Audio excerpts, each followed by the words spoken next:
What's going on, everybody? This is another episode of 20 Tim Minutes. Today, I am joined by Joe Barksdale, former NFL athlete turned fantastic musician. Musician, is that how you say it? I don't even know how to say the word. What's going on, Joe? Thank you for chatting with me today. Oh, thanks for having me, man. I'm very excited to be here. Actually, and as of yesterday, I became a professional comedian too.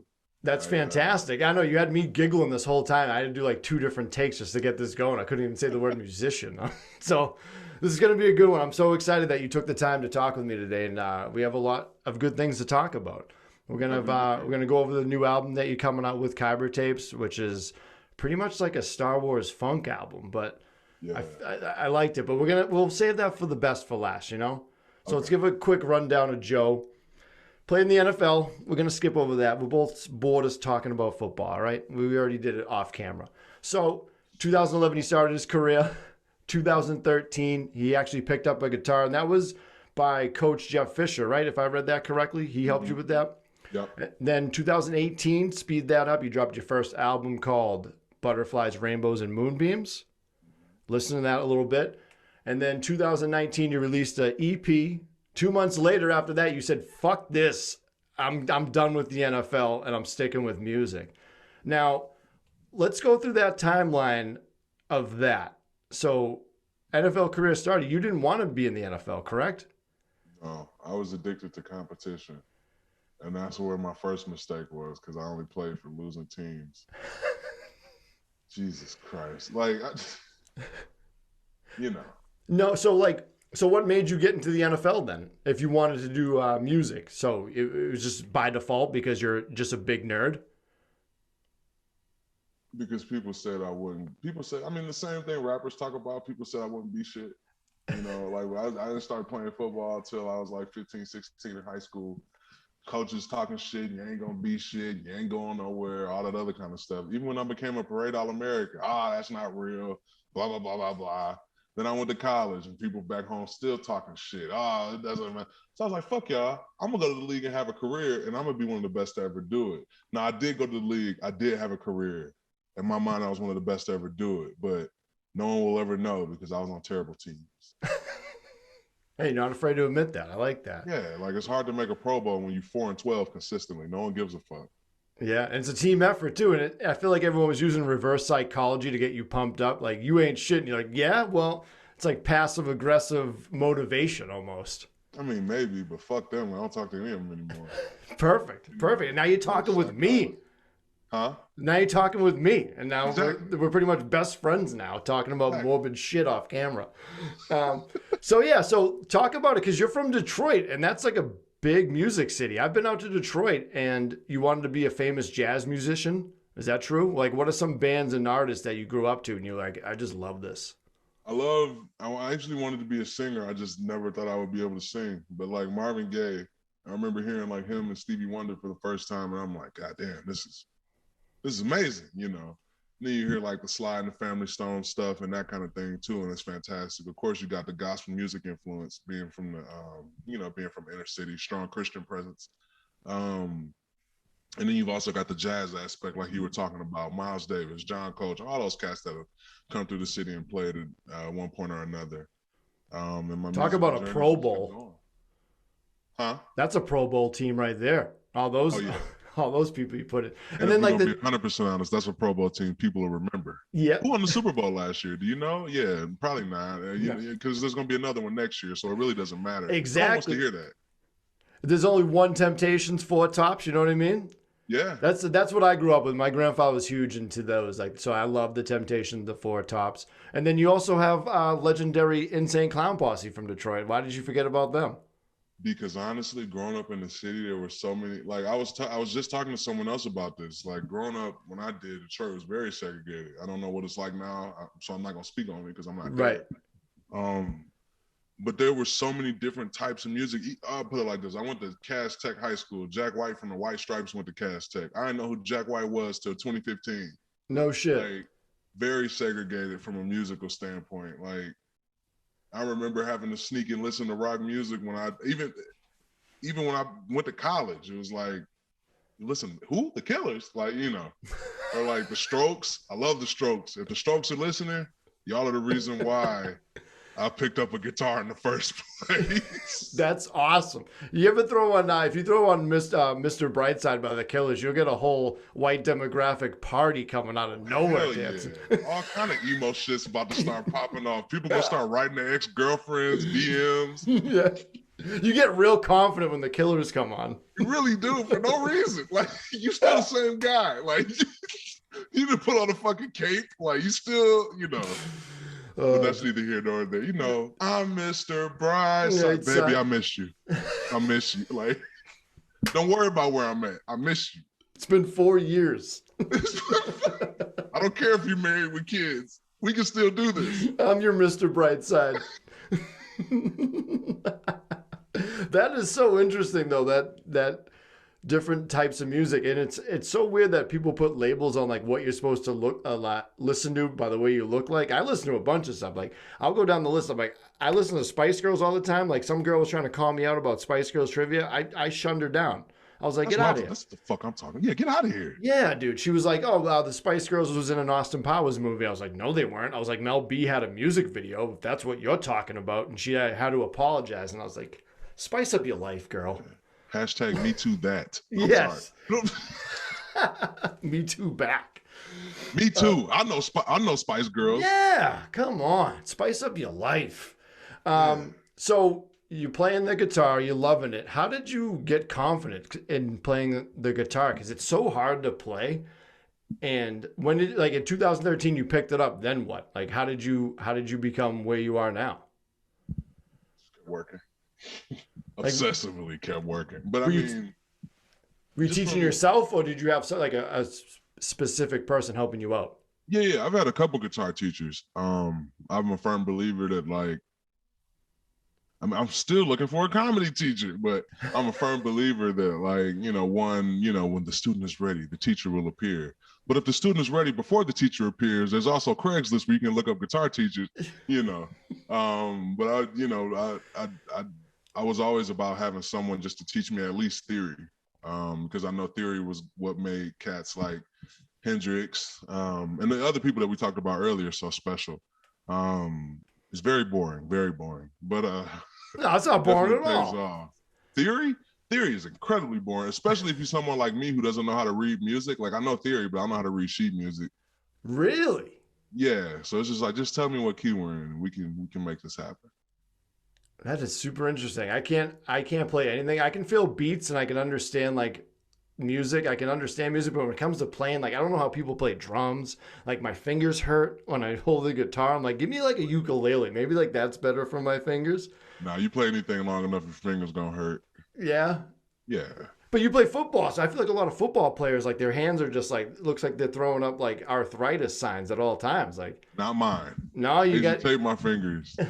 Oh, so that's what it was for. People tape, you didn't wear gloves, you just taped them up? No. I taped them up, then put on gloves, then put on wrist braces. Oh, okay. So you were double bagging it. Well, because I'm not gonna be the dude that's like you just said, limping around, hands are fucked up. No one even knows who you are, bro. I can tell you how many Hall of Famers I've met. Oh yeah, back in my day, and I'm like, golly. Picking up a water bottle, yeah. Or, you mentally retarded from the CTE, it's a bunch of different stuff that happens. People can't walk, they ain't got no knees. I had to have a back replacement. How the fuck do you replace a back? There's no back store. Swap my spine. Okay, that's normal. My mom always said, she's like, you gotta protect your back because they can't replace it. And she's got a bad back, so it makes sense. True. There's a lot of people with bad backs. A lot of people with bad everything that play, but I do think a lot of cats, you get to a certain point in your career, because a lot of these dudes been playing since they were 4 or 5. Yeah. You get to a certain point in your career, you've been fighting through pain probably since college. Just because, you've been playing since you were 5. Now you're 25, you've been just 20 years. And I think that cats get to a point where they're like, this is all I'm going to do. I'm going to be done when I'm 35, 36. This is the rest of my life. I'm going to just be chilling. And for those cats, it's pedal to the metal. I'm going to just go till the wheels fall off. Some people are a little bit more concerned about their bodies, so they make different exit strategies, but it's all dependent on the person and experience in the league. Like if Tom Brady hadn't been winning as many Super Bowls as he had, I guarantee you his ass wouldn't still be playing right now. Yeah, You know? that's true. So you were looking out for yourself in the future. You weren't even worrying about like some people. It sounds like they were just living day to day, and you were just like, you know what? There's a lot more of my life. Yeah, there's a lot more to life. Like I'm gonna be at the far end. I'm gonna be 36 when I retire. It's, you know, I mean, as long as I'm not suicidal, that's at least another 20 years, right? At least, let's hope. Let's hope. But we'll at least make it to 40. No. Yeah. It seems like a long. I had someone say, they're like, and you know how people say life's too short? Someone said life's too long, and I was like, you know what? I think you're onto something. Life is way too fucking long. Like it is way too long, and people want to sit here and talk about, oh, but you have so much to live for. Don't kill yourself. You come live this life. You come over here and live this life, and then you tell me what to do. Yeah, like your best could be here miserable with them. Don't kill yourself. Who am I gonna bitch to? Like, you know. It's like my best can be your worst, and my worst can be your best. It's like people always say, I hate that. But no, let's get to that soon, because I feel like me and you are going to have a lot of gripes about mental health, which is going to be probably the best part of this interview. So I agree. I feel like when I was reading about you, you don't want to go into this because you feel like it's boring, but I feel like it's not. So when you had your, would it be an epiphany? Is that the word? Where you went out and you're like, you know what, fuck this, I'm retiring. What exactly happened on your hike in California that you I was frustrated. Like, yeah? I was fucking frustrated. I remember like it was yesterday, we were walking, me and my wife and I, me and my wife, the voices in my head, the Father, Son, the Holy Spirit. There were a lot of people on this hike. Yeah. And no.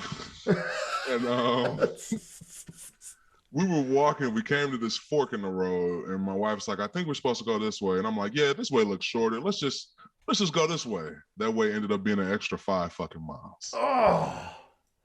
So what was supposed to be a 5-mile hike turned out to be like a 20-something mile hike, because I thought, hey, this is a shorter cut, or, you know, whatever. And so now I'm frustrated because of a decision I made, trying to force some shit that I knew wasn't going to work out subconsciously all along. This is how I've been feeling for the last 8 years playing football. That was it. Like I was frustrated as hell on the hike, and I'm like, why does this feeling feel so familiar? Oh, because this is how I feel every day walking into this job. Walking into a job where people are going to talk shit about you for silently taking a knee during the national anthem while they order beers and take dick pics in the stands. Like, the kind of job where players can win a collusion lawsuit against the NFL, but people are still like, yeah, no, I think George Floyd died because of the fentanyl. Like, you're having what we call as logic right now, and people don't like logic, all right? Especially when you're playing ball. Like, logic. I came here to watch football, boy. What logic? Like, if I had logic, I wouldn't be fucking my sister. Sorry. But you know what it is too? It's because they think you're just athletes, and that's all you can talk about is like being athletic. It's like, yeah. And I definitely I'm not saying I talk crazy to people in the streets, but people, oh, you play a little football? And I'm like, no, do I not deserve to live on this planet if all I can do is play football? Like, I feel like I killed myself if that's all I could do. Oh, no, don't be suicidal, bro. I'm just saying. No, you're just saying that because I'm big and black, all I can do is play football. That's what you're saying. Well, joke's on you, bitch. According to AfricanAncestry.com, I'm half Spanish. Funny enough, I took Ancestry.com and I found out I was 5% Nigerian and 5% Southern Bantu. Come on back to Wakanda. Okay, dude, I'll come. Dude, I'll be like that. What was his name? The white guy that was in the suit from that went over. God damn, I can't think of it right now. We were talking Star Wars. Soldier? Yeah. Bucky Barnes? No, I know Bucky. I know Bucky. We were talking Star Wars. I can't be going back to Marvel. Who's the white guy in the white suit? Oh, you're talking about the Grand Wizard of the Ku Klux Klan. Oh, get out of here. You're going to be setting me up. You're going to get me canceled, dude. We're both going to get canceled, all right? I'm going to have to be I'm going to have to be joining your band with a tambourine in the background, being like, yeah, this is 20 Tim in the back. You got him canceled. I said it, not you. Yeah, but by association. You imagine that Marvel movie? In a world. No, Jesus. In a world where the neighborhood would never be the same again. One man had to stand up and speak out for what's right. Get out of here, you dark animals! The Ku Klux Klan by Marvel. Like By Marvel. The little Marvel emblems white, like this nation needed a hero. The A is like the hood on the Marvel. Like they're at the origin stories always have the dumbest explanations. They could be at like a Klan meeting. I can't see anything in this man. What? We need some light out here. I got a cross. We can burn that. Fuck it. Like let's go. Burn this cross. I think the horses need white sheets too. Okay, we're doing a lot now. I'm just saying, if we're gonna do it, we might as well do it all the way. Attention to detail. All the horses just die of fucking they can't breathe. Asphyxiation. Yeah, they just kill a bunch of horses. Lazy ass horses. Fuck them. Oh my god, dude! I love our conversations because we go right off the rails, and that's pretty much like that's what I think that's where we link up so well. It's just like a comedy set. Oh, perfect. This is what I need. I need some good hits. I need like more than like 100 YouTube videos off this. All right. So you got big pressure on it. Just pull my pants down. I'm pretty sure that'll get you at least 50 curious. Dude, I'm about to do some dick pics in the stands myself, dude. I'm lucky I never sat next to that guy. You'd be surprised when people are like, this is legitimately what it sounds like. Ladies and gentlemen, please rise for the national anthem. Oh, say, can you... Excuse me. Sheila, did you bring the Confederate flag? I know we lost the war, but we need to let it fly. Second place trophy. I can't get a fucking signal in this place. I don't understand what's going on. Tom, it's Tom here. Well, so proudly we... Can I get a beer, please? Excuse... S.A. Hey, let me get a beer. Let me get 2 beers. What do you want, sweetie? 2 beers and a Diet Coke for my obese wife. Oh, say, look at those animals down there taking knees for the... That's so disrespectful. This man is flying the Confederate flag, ordering beers on the phone. But, that's disrespectful. I don't... Stand up! Stand up, you dark animal. Stand up like your daddy did when he walked away on Christmas. Oh. Someone said that to you? Yes. Oh, motherfuckers. And I was like, joke's on you, bitch. I wish he had walked away on Christmas. He came back. Worst gift giver. Worst gift giver ever. What did he give you? Depression, anxiety, and suicidal tendencies. Merry Christmas. That's the Father, Son, and Holy Ghost of depression. I told somebody that. I was like, not dependent. I say that. I'm like, between the holy trinity of mental illnesses with the autism, the anxiety, and autism is technically a disorder, but autism, anxiety, and depression. But then also, I feel like I'm the fucking holy trinity of black stereotypes. Athlete, musician, comedian. Like, are you just here to entertain, bro? Like, my ancestors are probably up looking down from, I don't know, Black Panther heaven. Like, what in the fuck did we die for? Like, we were trying to show people we were more than this, and this dude quits one entertainment job to work 2 more. This ain't what MLK died for, man. He was probably also on fentanyl, so You're a rap album from getting the Infinity Gauntlet. I got them all. 808s and guitar breaks. Here we go. That's fucking awesome. But I think about that shit a lot. Like, it's funny. That's why I talk about it. No, yeah.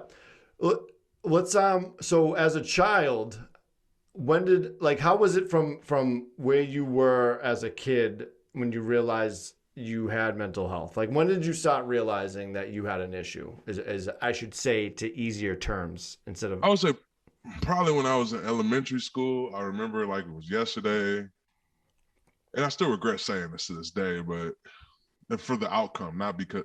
I'll just say it. So it was my birthday. It was the day before my birthday. Parents were in the room, putting us to sleep. My mom was fucking nuts. Like, fucking nuts. I have a joke about how my dad is one of the greatest actors that I've ever seen because he acted like he wanted to be married to my mom. And the tag on that is like, but don't feel bad. Like, my mom's a bitch. Like, like she is. Anyway, what was the question? The mental health thing. Yeah. I'm probably like 7, 8 years old. my parents had my mom let me know like my entire life she wanted a girl, all that kind of shit. I'm not the girl she wanted. So at 8 years old, I'm kind of like, actually go back to when I was 3 years old, I started getting molested at daycare. And I remember thinking like, wow, this is the love and affection that a mother's supposed to show a child. Like, it was so messed up in the house that I thought that someone molesting me was them caring about me. Right. And that went on for years. But going to 8 years old, I remember looking at my mom like, you know, I just feel like everybody's life would be better if I wasn't here. You know, like I regret being born. I mean, I would say like the reason I am pro-choice in terms of like it's your body, your choice is because I wish my mom had aborted me. You know what I'm saying? And people shouldn't have to grow up like that, you know.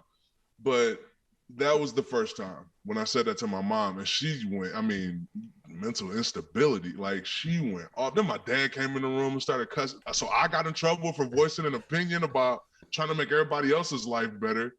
But that was like the first time that I can say that I legitimately like wanted to die and not be here anymore. At 8 years old? 8 or 9. Yeah. Wow. That is a tough feeling to have.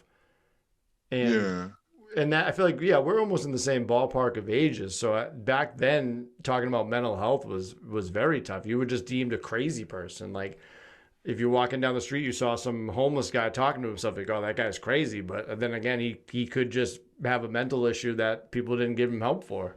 Oh. And that's the issue that we have to fix. And even you telling that story, I appreciate that because there's not a lot of strong people that would tell that and they would keep that down.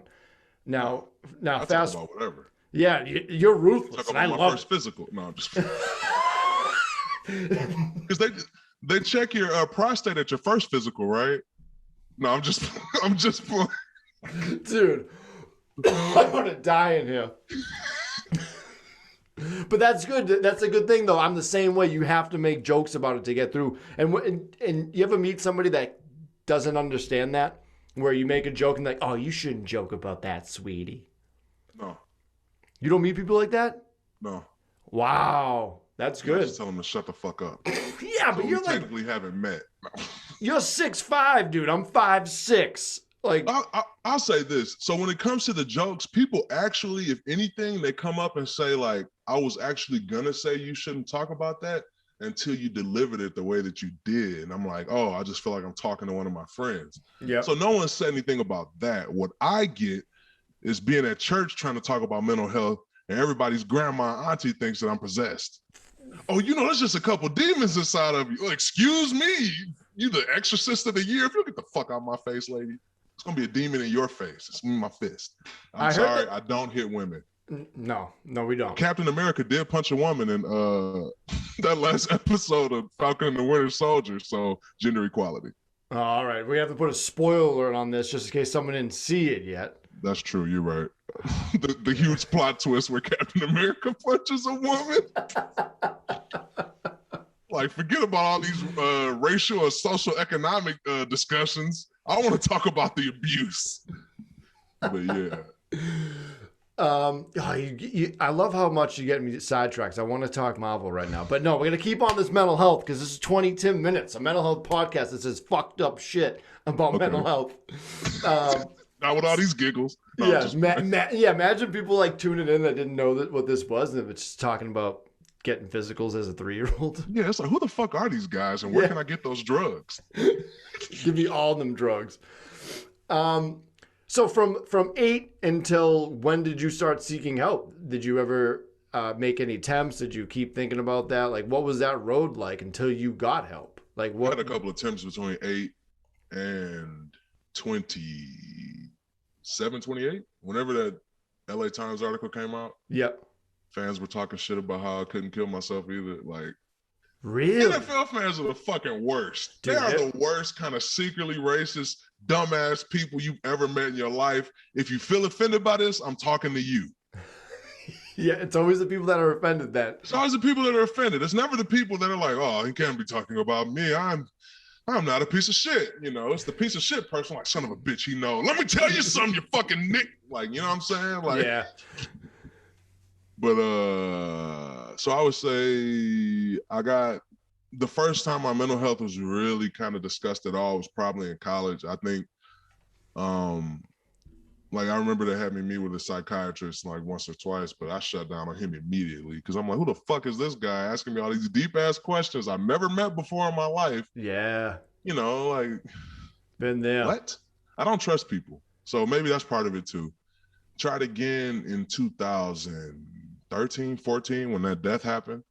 I was on antidepressants medication that stopped me from ejaculating. It was terrible. Dude, these meds kill your sex drive, and it's like, do I want to be mentally healthy, or do I want my left stroke to be my death stroke? And let's not even talk about like that's just the beginning of the side effects. Yeah. You know, fucking up your stomach. You got to take it for like a month to see if it works. When you get off, you're going through withdrawals. Never smoked crack in my life. Shouldn't have to deal with the adverse side effects is all I'm saying. Yeah. I do want to try crack one day though. That's between me and you and all the listeners. Yeah, no one try crack. There's gonna be a thing on the screen that says "Don't try crack until don't try crack." Yeah, until let me 90. do it for you. Yeah. I'll let you know how it is. Give me some money and I can go buy it. No, I'm just playing. That's another thing. I always thought about that. It's like, how does one just go, like, if me and you were hanging out, like, hey, dude, Joe, you want to go like try some crack? Like, hell yeah. You think that's how it works? Because it's like with weed, you're like, oh, I want to go smoke some weed, and they're like, yeah, I'll try it. But like, no, I never been to a party. It was like, hey, man, we're smoking crack in the attic right now. You guys want to come? That means you're going to the wrong parties, bro. That's true. That's true. I actually wasn't mentally ill as you think you are. No, I'm just playing. If you haven't tried crack by 26, no, I'm just playing. You ain't living. Crack. So, with your journey, because I know my wife had to deal with a lot of stuff. How was it with your wife dealing with you? When did you guys meet, and when did you guys get married, and how did she deal with your mental health, and when did she learn about it? So I met her in like the 5th grade. And out of anybody else in my life, I've known her the longest by far. Yeah. I would say she was kind of the first person I ever really talked to about it. And I talked to her about it like in 2016, 2017. She said that there were like things that she would notice from time to time. But I think I would say that she was less surprised when I told her about the autism. Apparently, I completely forgot about this. We went to go see The Accountant. This was like when it first came out, and it's like the credits rolled, and I was like, hey, that was a good movie. And she looked back and said, yeah. Hey, do you think you're on the spectrum?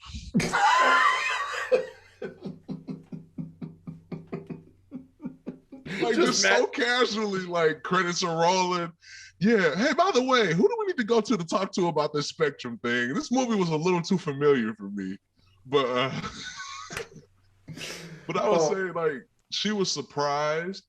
But I would say the more I opened up to her about my life, things I've been through, things I've seen, and I've opened up to her more than anybody, and she doesn't know everything.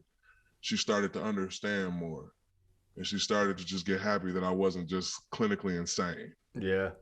You know, because like people like me who grow up like me, they grow up to, I mean, among other things, pimps, drug dealers, prostitutes. You know, you talk about the sexual assault, the fledgling mental health at a young age, loss of self-worth. That's what we do. I mean, yeah, but so I would say like more than anything, the opening up part of it has definitely helped her understand stuff more. I mean, I've known her since the 5th grade. She was the first person I told about the molestation. I didn't tell her about it till we saw The Perks of Being a Wallflower. If that's the movie I'm thinking. You know what I'm talking about? I haven't seen it, but okay. I think that's the movie. I'm not sure, but I know it was a book before it was a movie. But that was like the main, because the dude had tried to.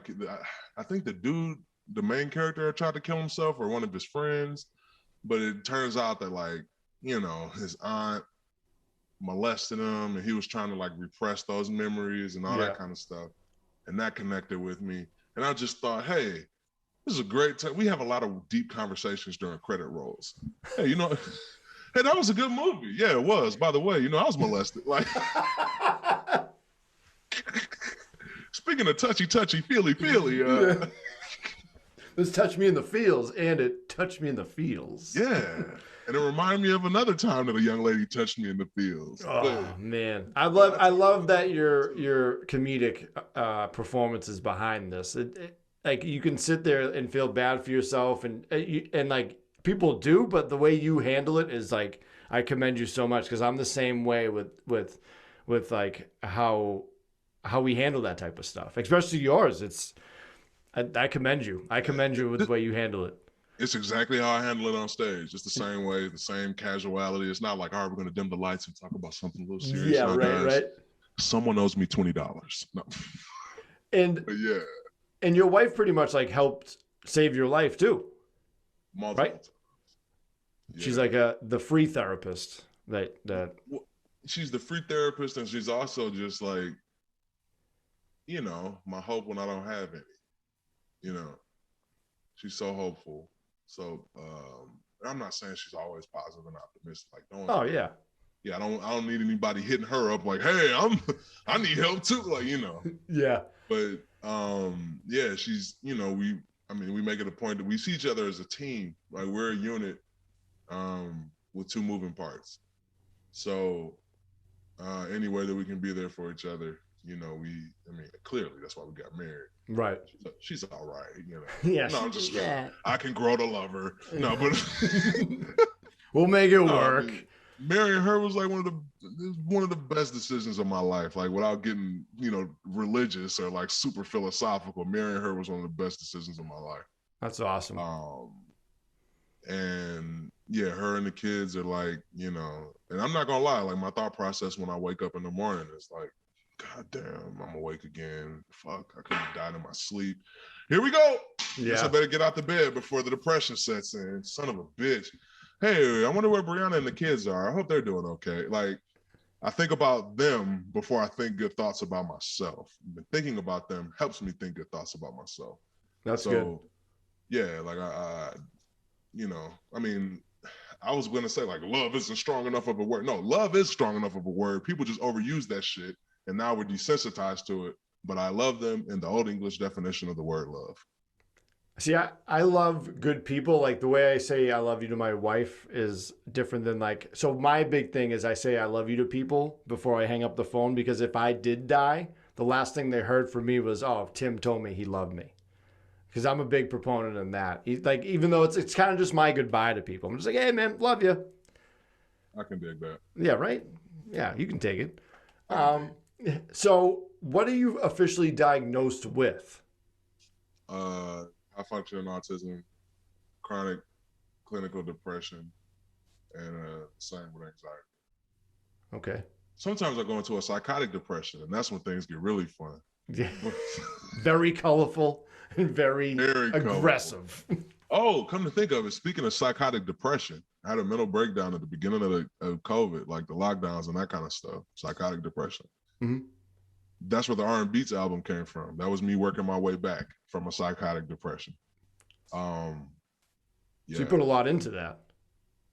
There's a lot of emotion. I mean, I would say I put the same stuff that I'm putting in this conversation myself and my real feelings, you know. Yeah. I feel like if I'm one of those cats that like it takes me like 5 hours to put a song together, especially if it's just a demo or something like that, I forced it. And it's not good if you force it.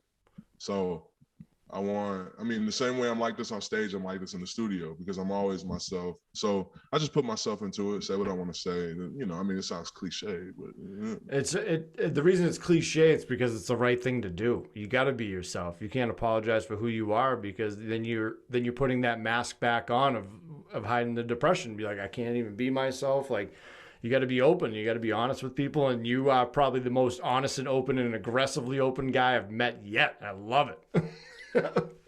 How else are we gonna be? You'll find out about it eventually anyway. That's another thing I thought about. Like, anything that I've ever talked about, which is everything now, you just better talk about it again. Because if you don't say nothing, we can just go look up an article.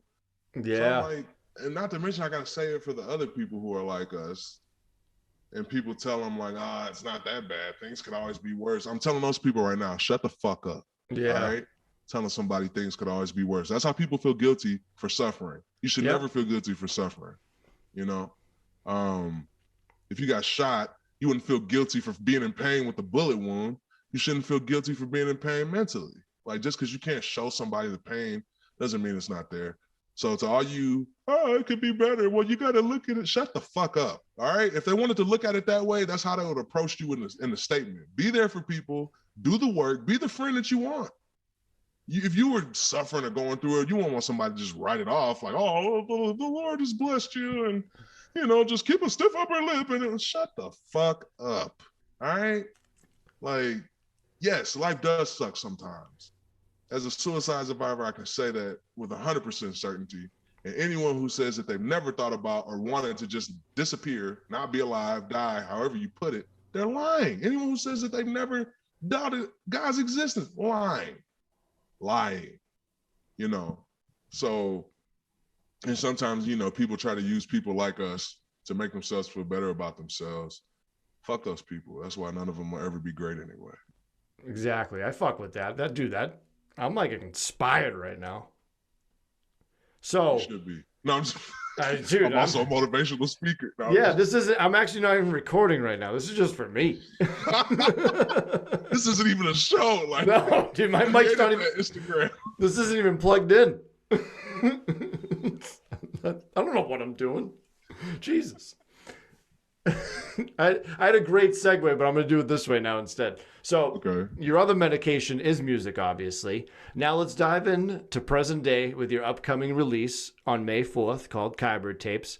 What was the driving force behind that? I wrote that out. Nailed it. Fuck yeah. You nailed that one. That's like dead on. Yeah, dude. Woo. So back to referencing that R&B Beats Volume 1 again. Yep. There was a song on there with Kylo Ren's voice called Power of the Darkness. At the time, it was just a tribute to Star Wars. Okay, I know I'm about to go all over the place with this album creation, how it came about. Well, explain what Kyber Tapes is and what's behind it first, because most people probably might not know Star Wars and all that. So maybe give a brief description on that and then how you dove into it. So the Kyber Tapes, people who even aren't familiar with Star Wars know about lightsabers. Lightsabers are powered by Kyber crystals. Kyber crystals turn different colors based on like who you are as a person, your beliefs, and the force, the type of force that you use. Because if you're a dark side user, you can use any color lightsaber blade technically, but that's a whole nother story. We're getting deep into it now. Yeah. But the Kyber crystals power the lightsabers. Kyber crystals, you form a connection with your Kyber crystal. It's going to be with you for life.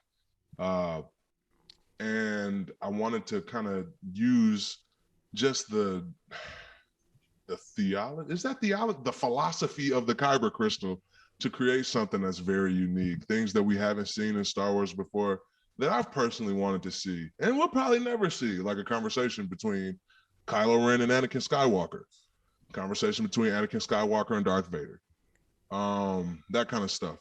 So, and I think there are 9 of them for the 9 movies and the 3 trilogies. Mm-hmm. But yeah, it was, and we're definitely gonna do another one. But it was fantastic to be able to set the mood with those kind of conversations musically, and then also come in with the fantastic voice acting of Kevin Cabral, who also helped with writing the script of things. Funk Lord Vader on social media. And it came together to be something very special, and we're very excited to share it. And I know that sounds cliche too, but golly, I'm sorry. Hey, it works. It works. Yeah, we're very excited for people to hear it. And I'm even more excited to start the next one, I had the pleasure of you sending me the link, and I listened to it. I feel like most hosts would be like, yeah, it sounds good. I actually listened to it, all right? I sat down, put it in my headphones. I'm going to go with this. The first song, okay, I'm going to talk to you about being a musician real quick because I have a lot of questions about this. So number one, it's Clouded, right? Good start. It's like a great start for an album. Very electric. I like it. Now, number 2, okay? Passion. Why is the number 2 track on every album the best? I feel like that's a thing. Number 2 or 3 on every album is always, I feel like, is the best. Or one of them.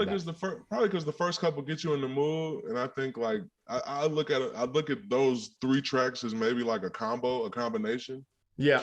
You know, like one is maybe a left hook, the next one's a jab, and the last one's like an uppercut, and you on the ground like, what the fuck happened? Like, Yeah. you know. What just happened to me? But I think that's what it is. I think like the second track, the reason it comes off like that, I think it's the only way people can say that about second track is if the first track's good. Yeah. And I Okay. think that both of those things working together are indicative of your experience moving forward with the project. You know, I just always felt that the number two song on every album. I'm like, you know what? It's either like the radio hit or it's like their best hit. It's like yeah. it's one of the two. And I always wondered that. Probably So because what? that first song, sometimes you notice too on people's albums is like they're to make an artistic statement. Yeah. Like even on Marvin Gaye's "What's Going On," that album, like the first song is "What's Going On," but I think the best song on that album is "What's Happening." But I think it's actually the second song on the album. Yeah, dude, that's what I'm saying. Yeah. So I think the first one is kind of like, I mean, I guess it's the difference between like having a prologue and then a chapter one, maybe, or maybe even, hey, chapter one was good, but chapter two, we really getting into it now. You know, the credits aren't on the screen anymore. You know, we can see just straight what's going on. You know, I think it's too is when you as the listener realize like, hey, I'm with this. You know. It reminds you of the album "It's Dark and Hell Is Hot" by DMX. The intro song. It's like not even the name of a song. It's just called intro. And like Mike Tyson came out to it, and it was like the baddest thing in the world that he came out to. It was like so badass. Yeah, shout out to DMX. Shout out to DMX. Rest in peace. And then "Blinded by Choice" is really good because the conversations between Luke and Darth Vader is really good. I like that. Like the voice acting, I didn't even realize. Like I thought it was from the movie, and then I would hear words. I'm like, wait. I was like, this is like totally different. And that's all Kevin. Yeah, he does a really good job. I like that that's a lot. That's Anakin and Darth Vader, by the way. Oh, my bad. Yeah, that's what we were talking about. It's all good. Yeah, it's brain farting over here. It's all good. But it's good. I like it a lot. And then number 6, The Light. It sounds like an actual song that you would use in like a movie sequence. I'm not just pumping your gases right now. I'm pumping. Even if you were, I appreciate it. It's been a long week. No, I'm just playing. Yeah, and it's like one of those ones that it's like when like they're just walking down or whatever, and they're just playing in the background. Like that was the feeling I got. I appreciate that's actually the feeling I was going for. Just like the one with Sidious, I was going for like horror movie vibes. Yep. You know. Yeah, it's very. Sidious is scary. It's funky Star Wars, which I like. So I had another idea. Now the Cantina Band, right? Mad About Me. Mm-hmm. You gotta like cover that, but make it like mad slower, like dun, dun, dun, dun, dun. Dude, you gotta do somewhat of a cover off that. That's like an iconic song that people love. And that's why I'm afraid of doing a cover on it, because I'm not trying to get in any legal. So I covered a Jimi Hendrix song on that first album, Butterflies, Rainbows, and Moonbeams. And when I realized like the process to cover like well-known, artists or like, properties like that, it was When Cries Mary. After that, I was like, yeah, I need to, I'm just afraid of fucking up. Like in terms of the covering, like, okay, I don't want to get sued, and it's just easier to not. Yeah, but if you like change like the name, or like it's like the whole Vanilla Ice Queen thing, and when he was like, my song went din din din din din din din, theirs went ding ding ding ding ding ding. Like you can get by with I'm kind of right? like, you stole that Vanilla Ice. I mean, you can say what you want. I know. Yeah, like what are we talking about? Like what? I went 1 2 3. He went 1 2 THREE. Yeah, bro, there's still 3, but okay. How long does it take an album like that to get made? And do you ever get Kyber frustrated? Tapes took like 2 months, 2-3 months. We had 2 or 3 meetings. The first meeting, we talked about the conversations we wanted to have and like the feel, like, hey, what kind of instruments do you hear? Because the instruments, now that we're talking about the album, by the way, we will have vinyls.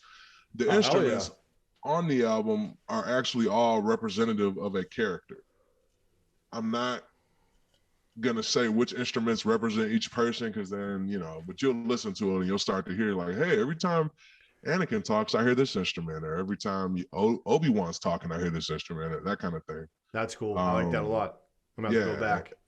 And then the second meeting, I had all the beats, so I sent them to Kevin. We listened to them. Started coming up with the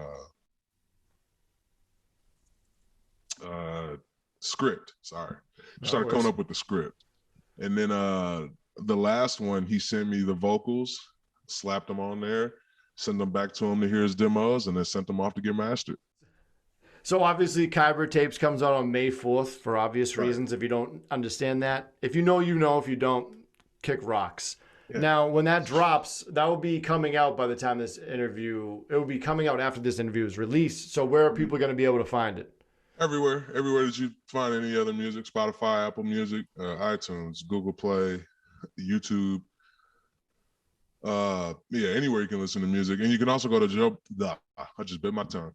You can That's my favorite. You can go to joebarksdale.com because we'll have merch, including the vinyls.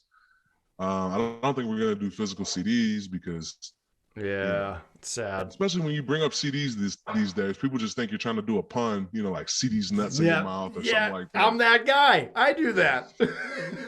You want 2 CDs? 2 CDs what? 2 CDs nuts? Yeah, yes. I'm that guy. Or like Malone. Do you know that one? No. Like, my boy Malone said, "What's up?" He's like, "Who's Malone?" Malone dick in your mouth. Oh, I'm using that today. I'm using that today. But yeah, so I'm also 13. Yeah. I was born on a leap But year. yeah, that stuff will be on joebarksdale.com.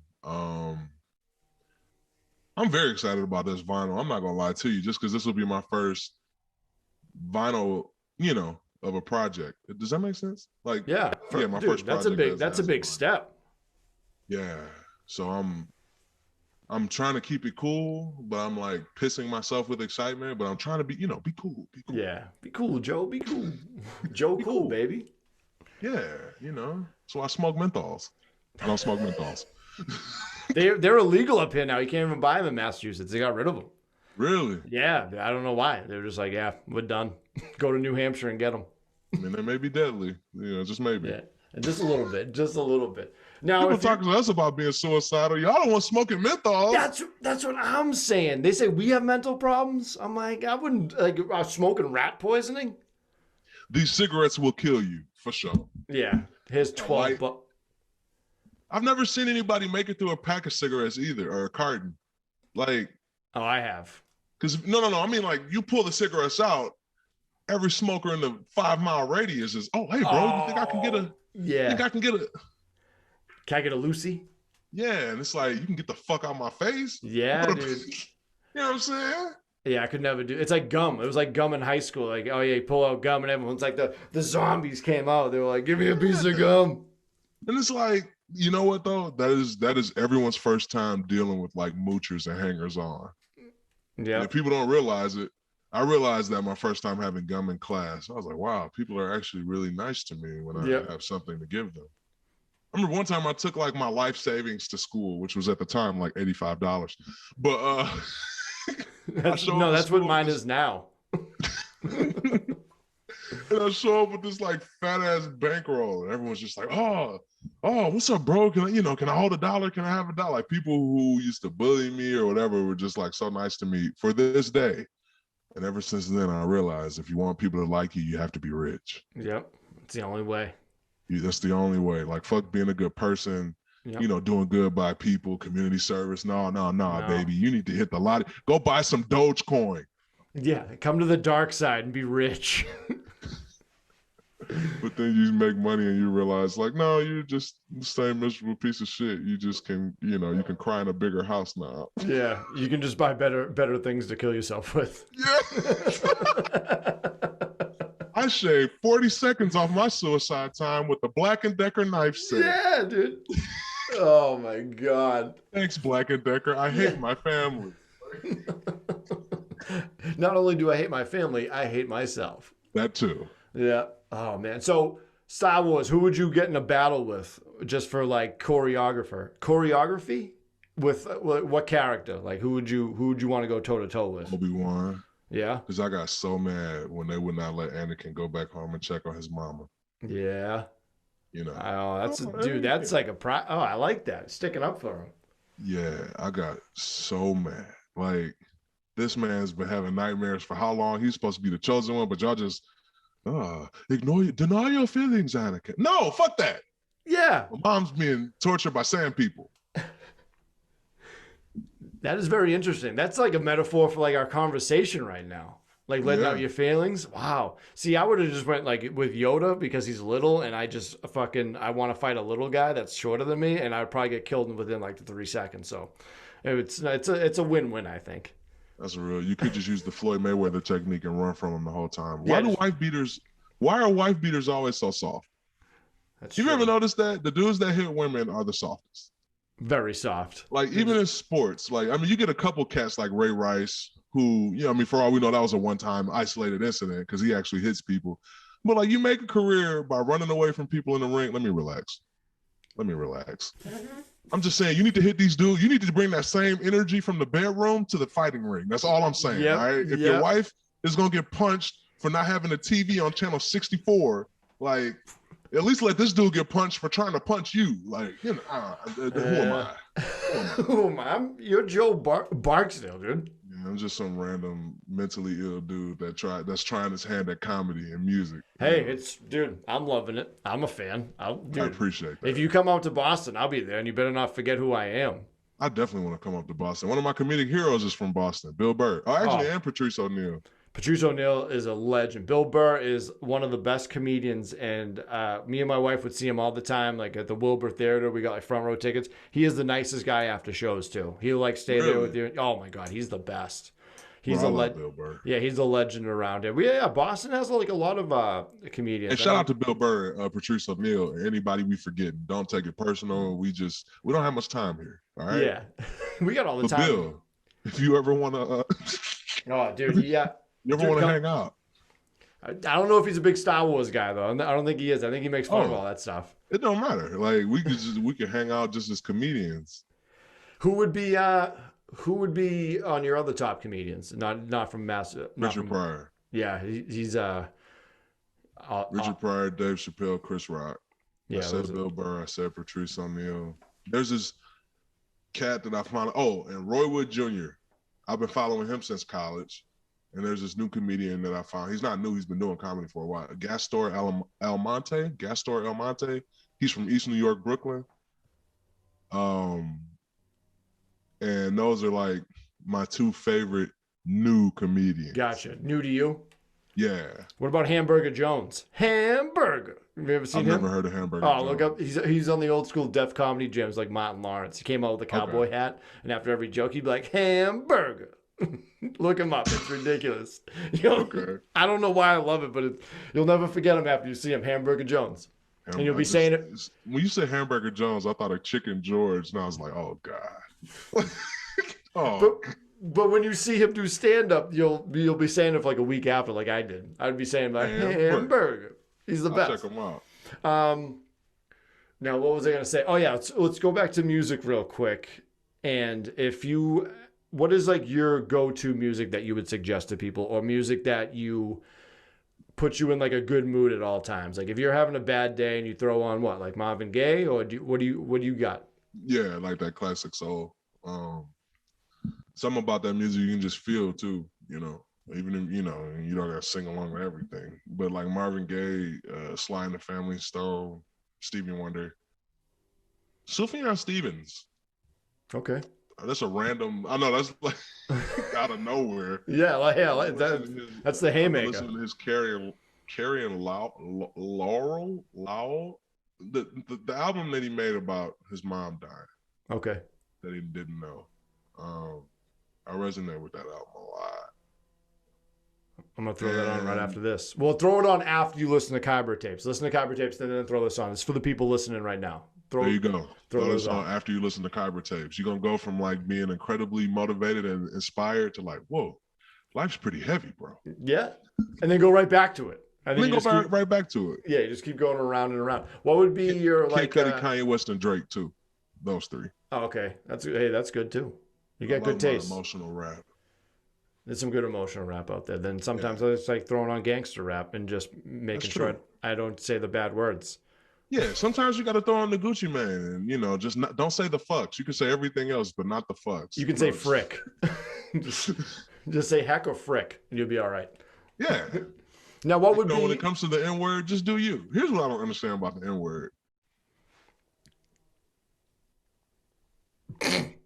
As African Americans in this country, We fought for civil rights, not equal rights, just civil rights. So we don't even have 100% of rights yet, and we're trying to take control of a word. I don't understand. Not to mention, like, we didn't even create the word. You know, it's like, this is a great word. You know what? We probably shouldn't use it after 1964, like in public anyway. But I mean, that's always been weird to me because it's not like black people made up the word, and I don't know any word anywhere else that anybody, like, I can't think of another word that someone could stay on stage right now, no matter where they are, and people are like, you're only supposed to say that at home. You know. Yeah, that's out of my pay grade. I don't know. I don't know where that came. Like, that always confused me. You know. I can only imagine. Yeah. Mental health and racism, I feel like kind of link up every so often. Yeah. Sorry for bringing it up. You brought it up. With the N-word, like, I think about that as a black person. Like, we broke into the country, like, got brought here, and then we get treated like shit. It's like, I don't understand. You need to be happy that we're beating the shit out of you and you're not back home in Africa with your family. That doesn't make any sense whatsoever. Did you know the first slave owner in the country was actually African? He wasn't white? I want to say I didn't know that because I feel like there's going to be a joke coming right now, and I don't want to say the wrong thing. Oh, no. I did not know that, actually. Oh, yeah, that's true. I actually have I do have a bit about it where I'm like acting out like someone who sees the first slave. Like, I only read about these in the Bible. I didn't realize they were real. So you telling me that instead of picking my own cotton, cutting my own sugar cane, fucking my own daughter, that I can have somebody else do it for me? I want that guy. I want him, the big one that looks like he can play football, which hasn't been invented yet, but it will be as a result of this. Oh my God. This has been fantastic. No, before we go, what would be back to music? What would we got to go from music to racism right back to music? All right, that's gonna be the name of this episode. Like, back to music, molestation, back to music. I tried to kill myself. I'm gonna give you the file, and you got to make this like a remix. What would be your theme song if you came out like you came out to the ring, cage fighting? What do you got? Like, what is your pump up jam that you're coming out swinging? Got anything good?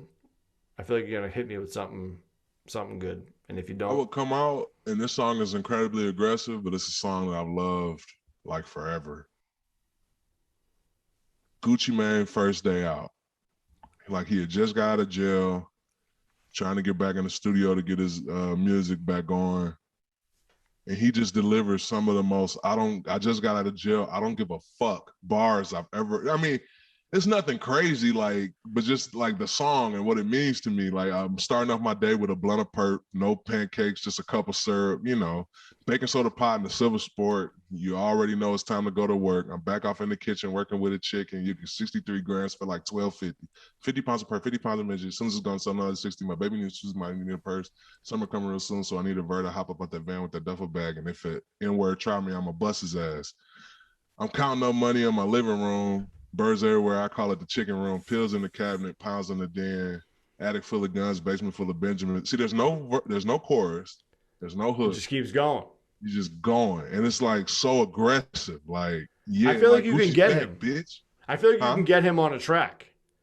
You think so? Maybe you can probably pay him money to be like a 15-second cameo for the intro. So like what, $300,000? Like, no, I want to say his cameo, if he had one, would be like probably like $250. $250,000? No, just $250. Like, Juicy J is like, I think like 600. We'll see. Would you look into that? I like Gucci Mane Lemonade. I like that song a lot. I love that song. That piano is awesome. Dun, dun, dun, dun, dun. Yeah, that's a great one. You're a Zaytoven fan too. What's that? He makes a lot of Gucci Mane's beats. He's okay. He's a lot of Gucci Mane stuff. Zaytoven. Like, whenever you hit them organs and them keys, Zay Tiggy.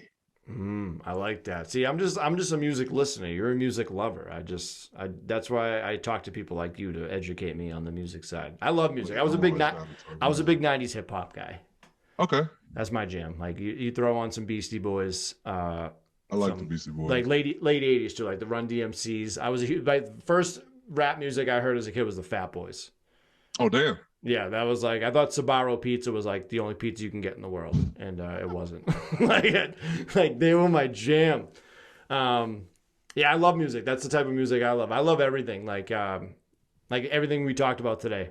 I absolutely love music. Music is such like a medication for me. Like I'll be driving to work upset, and I'm like, I'm gonna throw some music on, and just aggressively cry this whole time.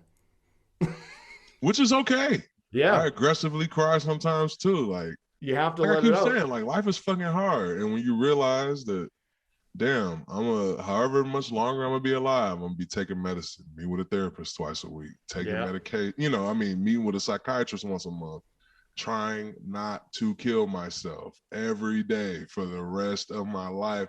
I didn't ask for this. Boom, now you crying. Yeah. Now the police officer's wondering why you're on the side of the road. You know what I'm saying? Crying. And I'm like, life is hard. And he's like, it's about to get a little harder. Get out of the car. You fit a description. Yeah. And you have the lightsaber in your hand. It's a lightsaber-shaped gun. Let him have it. You get him.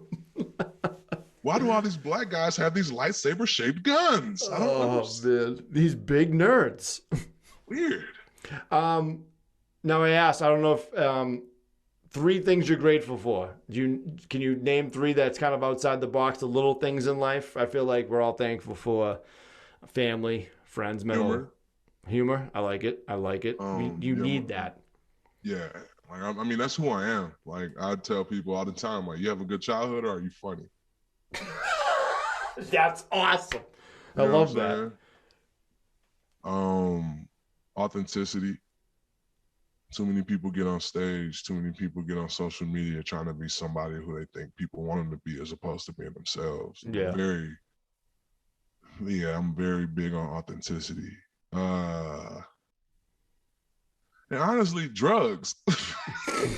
You know what? Hey, I'm thankful for drugs. And I'm talking both like recreational and medicinal, because when you think about it, they're kind of the same thing. Right. You gotta get the good ones that go. I feel like drugs, the word drugs is too negative, has a negative connotation on it. I feel like we need a new word for like good drugs.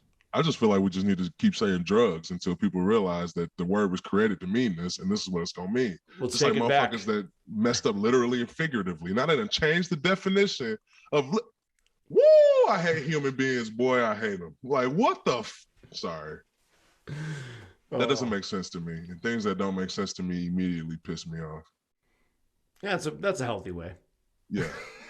I usually go take it out on a homeless person. No, I'm just. Yeah, that crazy homeless guy. You got mental health. I got mental health. Let's fight about it. Yeah, we box about it. It's usually one-sided because he doesn't even know we're fighting. But I won. Yeah, hey, a win's a win, man. You didn't get a lot of wins in your football career, so you got to take them now, you know? I ain't got to get a lot of wins in life. I mean... No, now you're winning. You're on top now. You're coming out with Kyber Tapes. You got a beautiful family. You got all those lightsabers in the back. You're doing big things, man. Not yet. I will be one day. Like I had another interview today, and I told the dude, like, when I win the Mark Twain Prize for American Humor and I get into the Rock and Roll Hall of Fame, I'll be a winner there. Set goals high. Yeah, why not? Like, why else would I be doing this? But fuck that. I want to be the best. Fuck that guy's interview. You had a lot more fun on this one. This is true. It's weird though because his was no, not for real. It was actually a cool interview. Yeah, his was like on the radio, and I'll probably drop just as many F-bombs. Oh, no way. No way. I am very quickly becoming like the Richard Pryor of music interviews. Like, you just gotta bleep it. Just bleep it out. But when they do the bleep, they gotta make it the Star Wars lightsaber. That'd be sick, dude. Like, yeah, dude. Yeah, mother. That's the way to do. Oh, you didn't bleep out the fuck. No. That's another thing I don't get. People will bleep out God, but not damn. Like when someone says goddamn, so you just hear, yeah, I just walked up to him. I'm like, damn. Like, hold on, so you can say damn, but you can okay. But God's on the money, and you bleeping his name. I don't understand. I love bleeps. When the movie Friday was on like TNT, they had to bleep it out. It's like, funk you. funk you. I'm like, this is I'll funk you up, Smokey. I'm like, dude. Yeah, like who thought this was a good idea? I know someone had to go in the booth and say that shit to dub over Chris Tucker. Like I always find that. What do you do for a living, Tom? Oh, I do politically correct overdubs. Yeah. You may have seen my work, Friday, Passion of the Christ. Yep. Mein Kampf. No, I'm just playing.